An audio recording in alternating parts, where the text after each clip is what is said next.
जियानगुओ, जो अक्सर पहाड़ों पर लकड़ी इकट्ठा करने आता है, इस बार सिर्फ एक शांत ठिकाना ढूंढने आया था। वह एक घने जंगल से होकर गुजरा और उसे एक छोटा सा तालाब दिखाई दिया। तालाब के पास एक ऊंचा स्थान था, जिसे देखकर उसके मन में वहीं घर बनाने का विचार आया। पास में फैले पेड़ों की जड़ें देखकर उसे लगा कि यह जगह रहने के लिए बिल्कुल सही है। ऊपर से पास में एक छोटी नदी भी बह रही थी, यानी पानी की कोई कमी नहीं। उसने ज्यादा सोचे बिना काम शुरू कर दिया। सबसे पहले उसने कुछ हल्के और लंबे पत्थर इकट्ठे किए ताकि नदी का पानी उसके घर की नींव तक न पहुंचे। फिर उसने कुछ बड़े और मजबूत पत्थर लाकर जमीन को समतल किया और एक ठोस फर्श तैयार की। जब पूरा क्षेत्र साफ सुथरा और समतल हो गया तो उसने पास की गिरी हुई जड़ों का इस्तेमाल दीवार के लिए करने का निर्णय लिया। इसके लिए उसे मिट्टी की जरूरत पड़ी, जिससे दीवारें मजबूत और टिकाऊ बन सकें। चूंकि उसका आश्रय नदी के पास था, इसलिए पानी निकलने की व्यवस्था के लिए उसने पत्थर और मिट्टी से मिलाकर एक नींव तैयार की। एक एक परत पत्थर और मिट्टी की लगाते हुए उसने दीवारें ऊंची की ताकि बाढ़ जैसी स्थिति में भी पानी अंदर न घुसे। अब उसके पास एक साफ और व्यवस्थित जगह थी। उसने कुछ सीधी लकड़ियां इकट्ठी की और उन्हें बराबर लाइन में लगाकर एक आरामदायक बिस्तर बना लिया। जोड़ने के लिए उसने लकड़ी की कीलें लगाई और इस तरह उसका जंगल का एकल बिस्तर तैयार हो गया। उसे यह जगह बहुत पसंद आई। नजारा और माहौल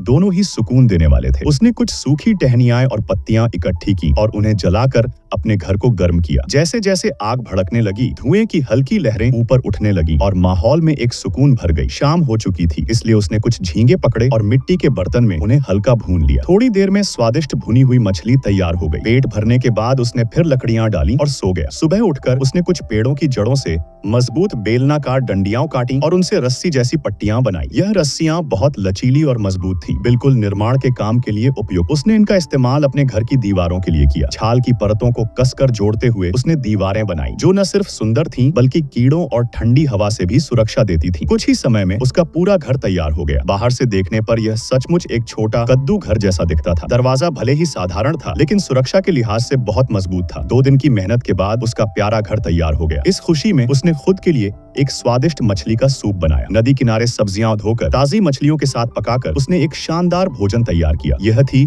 उसके जंगल में बिताई गई एक पूरी दिन की कहानी, जहां न शहर की भीड़ थी, न शोर शराबा, बस पक्षियों की आवाजें, ठंडी हवा और जंगल की शांति। रात होने पर वह अपने नए बनाए गर्म आश्रय में चैन की नींद सो गया।